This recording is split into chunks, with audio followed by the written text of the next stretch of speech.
जर का तुम्ही प्रसादाचा शिरा बनवत असाल तर अचूक प्रमाण असेल तर शिरा मस्त असा मोकळा लुसलुशीत नक्कीच तयार होतो। तर ज्या वाटेने तुम्ही रवा घेतलेला आहे त्याच वाटेने तूप घ्यायचं आणि त्याच वाटेने साखर घ्यायची। हे अचूक प्रमाण म्हणजे शिरा अगदी व्यवस्थित बनतो।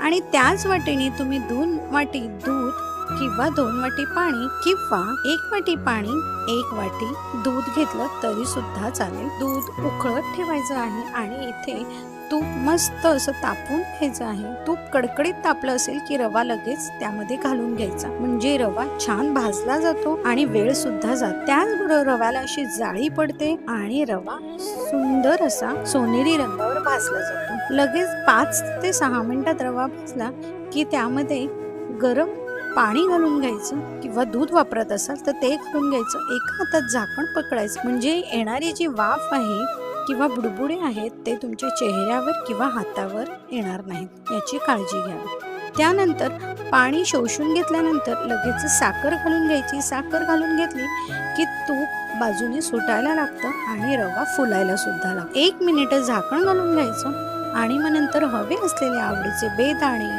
किंवा वेलची केळं घालून घ्यायचं। मस्त असा शिरा आपला तयार झालेला आहे। म्हणजे सत्यनारायणाचा प्रसाद जर करायचा असेल तर कथेमध्ये सांगितल्याप्रमाणे 1.25 किलोचं प्रमाण वापरायचं असतं। तर इथे 1.25 किलोचं प्रमाण वापरायचं नसेल तर 1.25 वाटीचं प्रमाण इथे वापरावं। तर आपला प्रसादाचा शिरा तयार झालेला आहे। तुळशीची पानं घालून घ्यायची आणि देवाला नैवेद्य दाखवून घ्यायचा। प्रसादाचा व्हिडिओ आवडला असेल तर जरूर लाईक शेअर नक्की करा।